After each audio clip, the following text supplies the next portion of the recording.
जय हिंद फ्रेंड्स, जय हिंद। हर मुसलमान को एक बार इस आदमी की कहानी पढ़नी चाहिए, हिंदुओं को भी।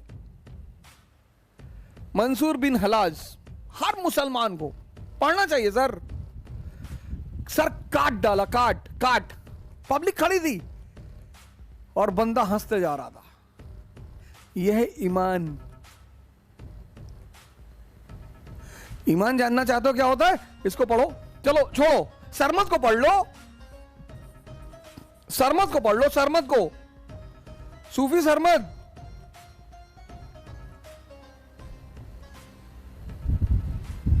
सर ईमान बहुत बड़ी चीज है सर। बुद्ध अंगुलीमाल के पास चले गए सर, उसकी मां तैयार नहीं थी जाने के लिए, तो कौन सी ताकत थी? ईमान।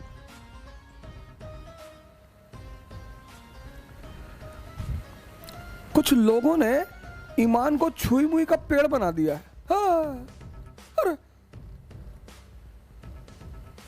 बहुत बड़ी चीज है सर, बहुत बड़ी, बहुत बड़ी चीज है। किसी स्टैंड को बदलना, राजनेता तो इसमें माहिर होते हैं, बहुत माहिर होते हैं स्टैंड बदलने में। जैसे हमारे यूपी के एक प्रमुख नेता ने कहा एक जमाने में कि हम बीजेपी की वैक्सीन नहीं लगवाएंगे, फिर दोबारा वो कह रहे हैं कि हम भारत सरकार की वैक्सीन लगवाएंगे। सर वो भी भारत सरकार की ही वैक्सीन है सर। ये सारे नेताओं का, वो कोई एक आदमी का नहीं है सर, सबका है, सब।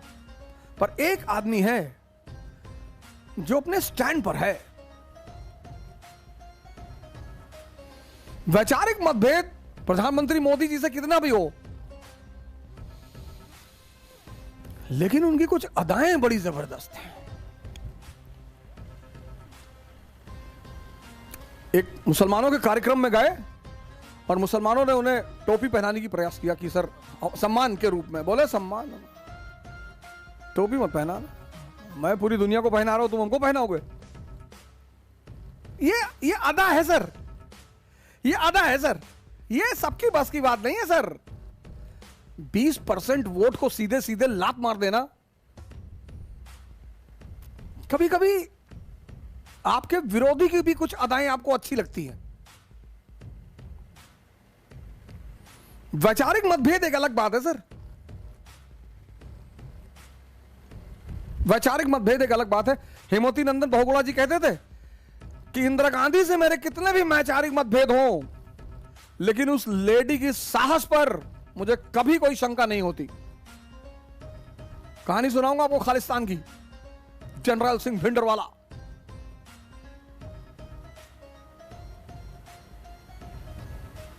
हेमवती नंदन बहुगुणा घोर विरोधी इंदिरा गांधी के, कभी कांग्रेसी थे किसी जमाने में,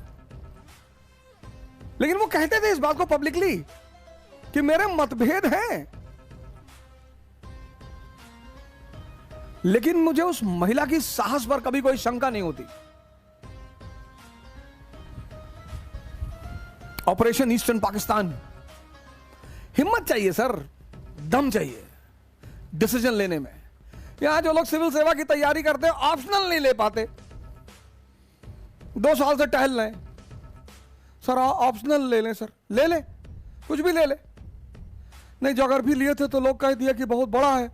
अच्छा हिस्ट्री ले ले, हिस्ट्री में सर डेट नहीं याद होता है। अच्छा पब्लिक एडमिनिस्ट्रेशन ले ले, नंबर नहीं आ रहे हैं सर। सोशियोलॉजी ले ले, सर समाजशास्त्र पढ़ने में इंटरेस्ट नहीं, तू कामसूत्र ले ले, तू खत्म कर, तू सारा खेल ही खत्म कर दे। इतना सोचोगे? इतना? जब भी बड़े बड़े गेम खेले आते हैं ना, इतना नहीं सोचा जाता। ये अब अरब को लगता था कि भैया इन्होंने हमारा मकान कब्जा किया है और आप इनको परमिशन दे रहे हैं, एक्सेप्टेंस दे रहे हैं। कब्जा क्यों तो किया है सर, इसमें भी कोई दो राय नहीं है। और दूसरे का घर कब्जा करके कह रहे हैं कि इसका जो ड्राइंग रूम है वो कंप्लीटली और यूनिफाइड हमारा है।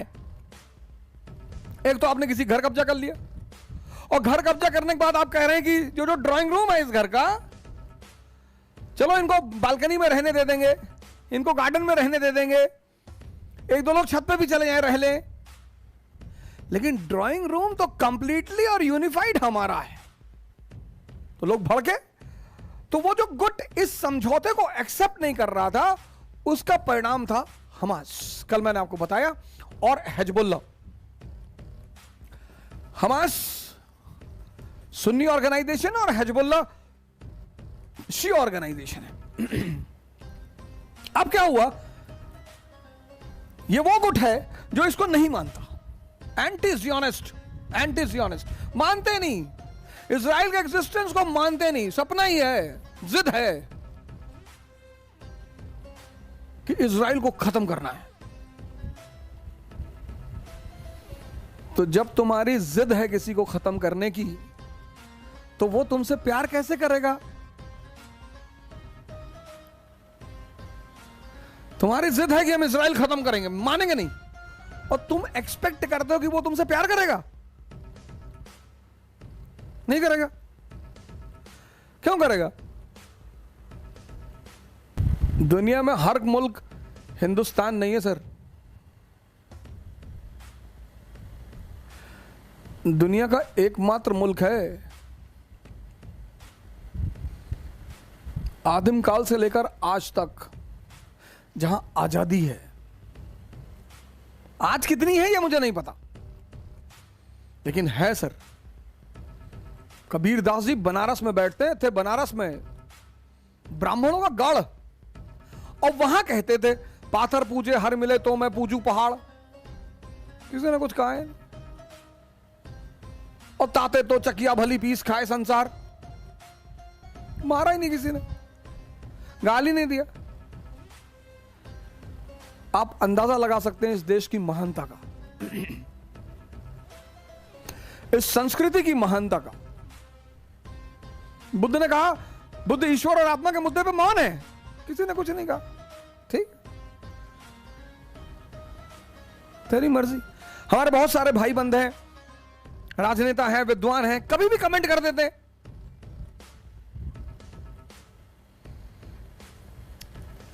एक हमारे मित्र हैं, उनको अगर आपने जय श्री राम कह दिया तो कहते हैं जय श्री राम, रम, ओल्ड मॉन्क रम।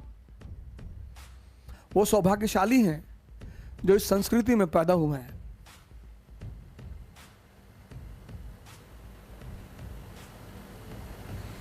उधर होते ना सर, उधर समझ रहे हो ना, उधर होते तो निकाल लेते सब और जैकेट बना देते हैं।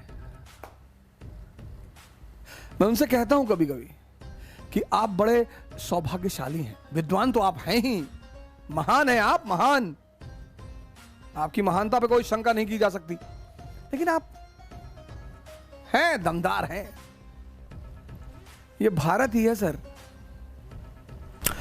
अब इन दोनों आदमियों को इससे तो टेंशन थी, समझना, एक नया घटना बताने जा रहा हूं। इन दोनों हमास हिजबुल्लाह को इससे टेंशन थी। इसी में एक और कांड हो गया, इसी में एक और कांड हो गया। कौन सा कांड? ओस्लो समझौता, ओस्लो अकॉर्ड 1993। इजराइल और पीएलओ ले, ये और भयंकर कांड हो गया। हमास और हिजबुल्लाह को कैंप डेविड और जेरूसलम लॉ से तो एतराज था ही, ये एक नया कांड हो गया। पीएलओ, पैलेस्टीनियन लिबरेशन ऑर्गेनाइजेशन, उसने इजराइल से समझौता कर दिया। क्या है ये समझौता? Israel recognised PLO, recognised PLO, Israel ने पीएलओ को मान्यता दे दी। अब जब इजराइल ने पीएलओ को मान्यता दे दी, तो तेरी मेरी पाक मोहब्बत एक तरफा थोड़ी होगी, दोनों तरफा होगी। तो पीएलओ ने इजराइल के एग्जिस्टेंस को एक्सेप्ट कर लिया। ये हो गया बवाल। पीएलओ ने इजराइल के एग्जिस्टेंस को, पहले तो इजिप्ट ने किया, पीएलओ ने इजराइल के एग्जिस्टेंस को एक्सेप्ट कर लिया और वादा किया कि अब इजराइल पर टेररिस्ट हमले नहीं होंगे। बड़ा क्रांतिकारी बात।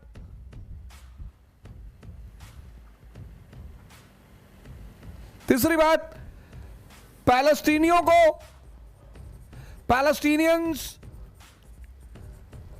will be given self rule where West Bank और गाजा, इन दो जगह पे उन्हें सेल्फ रूल दिया जाएगा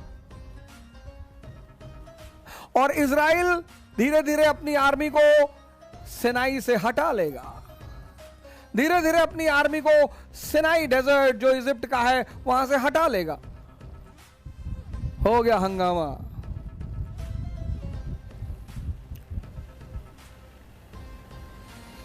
अब इससे हमास और हिजबुल्लाह को बहुत दर्द हुआ कि भैया you are the main party, Palestine तुम्हारा है और तुमने एग्जिस्टेंस मान लिया। बोले हमने तो मान लिया जी। तीन चीज याद रखना इजराइल फिलिस्तीन विवाद में, बस। कल मैंने क्या कहा था, पढ़ो मत समझो।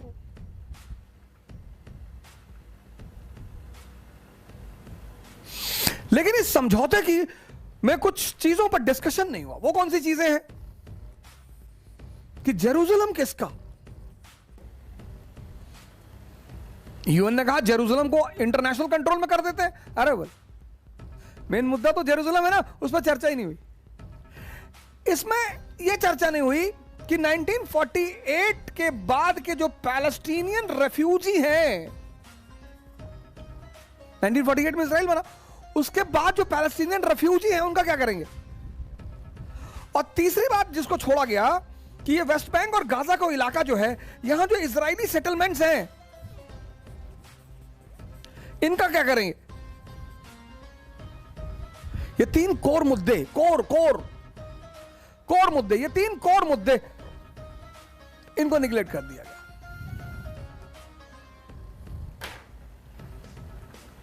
ये तीन कोर मुद्दों को निगलेक्ट कर दिया गया। जेरूसलम किसका, मेन मुद्दा। 1948 के बाद जो पैलेस्टीनियन रेफ्यूजी हैं उनका क्या होगा, और वेस्ट बैंक और गाजा का जो इलाका है वहां जो इजरायली सेटलमेंट है वो क्या करेंगे, इनको छोड़ दिया गया। 1996 में इलेक्शन हुआ, पैलेस्तीनियों की सरकार बनी, धूम धड़ाका नाच गाना शुरू हो गया और मामला चलता रहा।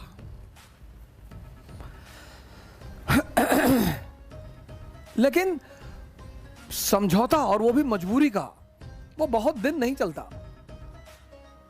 समझौते समय के को देखकर होते हैं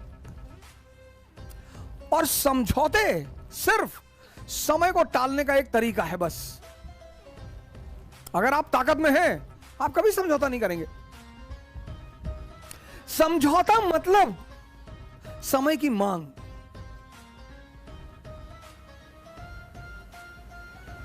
इसलिए हिंदुस्तान के मिडिल क्लास ने एक नया नारा ही निकाल दिया, मजबूरी का नाम महात्मा गांधी।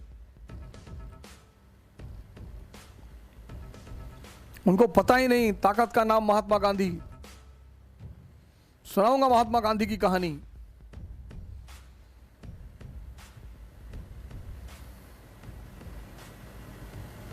महात्मा गांधी, वीडी सावरकर, सुभाष चंद्र बोस, मोहम्मद अली जिन्ना, सबकी कहानियां सुनाऊंगा सर।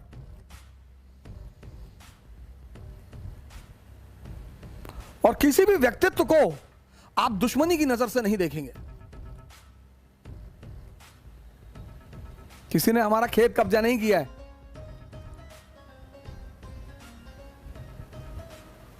व्यक्तित्व से सिर्फ सीखेंगे।